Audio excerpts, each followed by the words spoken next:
Con isto, en materia de protección á saúde, levamos dúas iniciativas, unha comparecencia, a solicitud da comparecencia do Consello de Sanidade para explicar en relación ao anteproxecto da reforma da Lei de Saúde de Galicia, que foi rexeitada pola maioría do Partido Popular na Xunta de Voceiros.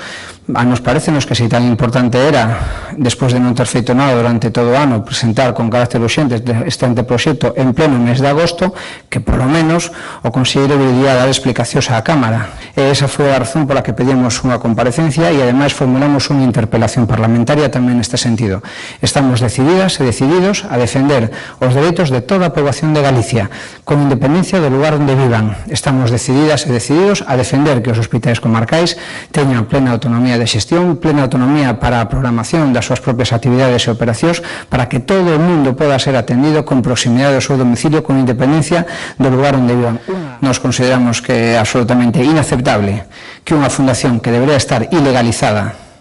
seña a que xestione as visitas a un ben de interese cultural. Non hai nada máis antitético ca cultura que a barbarie e que a morte, e, por lo tanto, unha fundación que exalta a figura dun dictador, dun asasino, dun bárbaro, non pode estar xestionando un ben de interés cultural. Por lo tanto, en primeiro lugar, o que queremos é que chegue ao Parlamento ese debate, queremos que ese debate remate tamén ca asunción por parte do Poder Público do ensino deste ben de interés cultural. Queremos tamén, e así o deixemos en numerosas ocasións, que os poderes públicos, ou particularmente a Fiscalía, asuma a súa función e, por lo tanto, inste a legalización da Fundación Francisco Franco, e queremos, sí, evidentemente, que o Pazo de Meirás pase a ser patrimonio de todas as persoas de Galicia, do conxunto do pobo galego, porque foi o que pagou ese pazo que foi expoliado, foi tratado como un botín de guerra. E, por lo tanto, agora xa de rematar con esa anomalía desa transición inacabada que deu lugar a que a familia do dictador, que se fixo con este botín de guerra, o siga disfrutando con total impunidade. Finalmente, a pregunta ao presidente desta semana,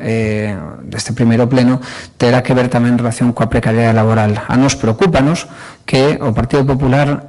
consolide este modelo laboral en Galicia. Nos queremos políticas activas de emprego que creen emprego de calidade para xente moza, para que non teña que emigrar, para que teña expectativas de vivir na súa propia terra e para que as que están emigradas podan volver.